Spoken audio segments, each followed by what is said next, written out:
So the Oscars was this past weekend, and you know what that means. Bradley Cooper lost again. And the Oscar goes to Jared Leto. Eddie Redmayne! Cillian Murphy. The American conductor, composer, Leonard Bernstein. He did West Side Story and a whole bunch of other things. On the Waterfront, all of that. And Bradley Cooper, he's directing, he's co-writing, he's producing. This film, I gotta say, was a slog of a film with pacing issues for me until it got to one scene. I was like, oh, the Thanksgiving parade scene. I was like, oh, that's funny. Look at this. Yeah, that is kind of the scene where you can finally figure out what the hell this movie's about. And I gotta say, this has to be the most boring film I've seen in probably the last 2 years. And when I was watching it, I was like, who's watching this? Who wants to see this movie? And the answer is very interesting, which is why I wanted to do this film. The answer is quite literally no one. This is a movie made for no one. This is all Bradley Cooper's ego trying to get an Oscar. And I gotta say, I've never seen another human as Oscar thirsty as Bradley Cooper. Unfortunately, Bradley Cooper is a really good actor and he's a really good filmmaker. From a technical standpoint, man, I think this movie is like elite. But from an actual storytelling standpoint, boring. You took the words and soul right out of me. That's what it was. From a technical standpoint, the shots that he did, the transfers that he would do from him walking in from one other room, and then it goes to another room to where it's like probably a little bit later on into the day. It was just beautiful the way it was shot. And then sometimes he do like certain things where they're having an argument about something and the camera is all the way in the back in the long shot. Like you are watching something like a nosy neighbor seeing people to argue something from afar. Okay, that's clever. This movie moves between different aspect ratios, between black and white and color. Yeah. He has people framed in windows. He's got people framed in these like little outlines of frames. This is the most beautiful, boring film I feel like I've ever seen. He is just trying too hard. He is trying to do an impersonation of Lenny Bernstein. And it's kind of like what I was saying before. Like, don't. Like, we know you're not. We know this is a movie.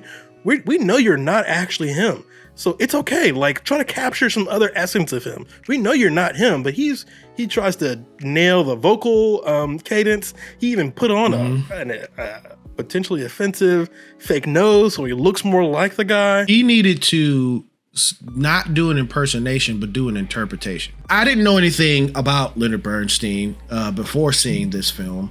Other than the West Side Story thing with that, I knew that. The drama of him being a bisexual or gay man in the 1950s, that's fascinating.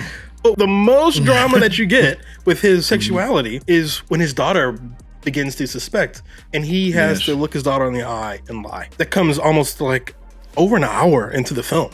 So your opinions on the film have already solidified, right? You're already completely asleep and snoring at this point, or you're sold on something else, right? Like again, this movie, I'm like, who is this movie for? This movie is a really good example of why sometimes I get frustrated with Hollywood. Like, this is truly, very literally an Oscar bait film. This movie was made for the Academy and the Academy alone, right? And for Bradley Cooper's ego. He wrote the movie, he directed the movie, and he starred in the movie. I saw this fantastic interview with Bradley Cooper while he was talking to Spike Lee, and he is such he is such an energetic guy, and he is just exploding with ideas and creativity. And I feel like he's getting a very hard lesson in hubris. I think Carey Mulligan, who plays his wife, is a gem in this film. It's like, it's so heart-wrenching when her kids are around her, when Lenny was like, I'm not leaving her. There are so many cigarettes in this film, dog. I mean, it's the times, but I'm like, God, Lee, after your wife dies from lung cancer, you're still out there smoking a cigarette. Right after she dies, he's like, I'm like, dude, But then he implied he's trying to quit, though. He said he implied he's trying to quit. But yeah, all the smoking is alarming. And then, of course, his wife dies from cancer. Shot. And again, like, the reason why this movie is so dull is because there's no central problem. Like, there's no issue, there's no conflict or anything. He's very depressed and very upset at the world, but he's got an outlet. And his outlet is music. And he's avoiding his actual feelings by making this music. I'm like, oh, okay, that's really fascinating, really interesting. And it all comes together in that window scene that you're talking about. I didn't really enjoy this film. No. I enjoyed a performance of this film, which was Carey Mulligan. In real life, and I know the movie can't cover everything, but in real life, this man actually hosted the Black Panthers like at his house. And people were like protesting in the yard for this, right? And I'm like, oh, how come? This sounds like a very interesting man. That would have been very interesting to put in the film. Gone, not here, right? Not here. And I'm like, okay, that's fine. But what did we decide to focus on? Just that he's gay? That's the film? Lenny Bernstein, the real Lenny Bernstein, had a rule that he will not conduct an orchestra and play piano at the same time.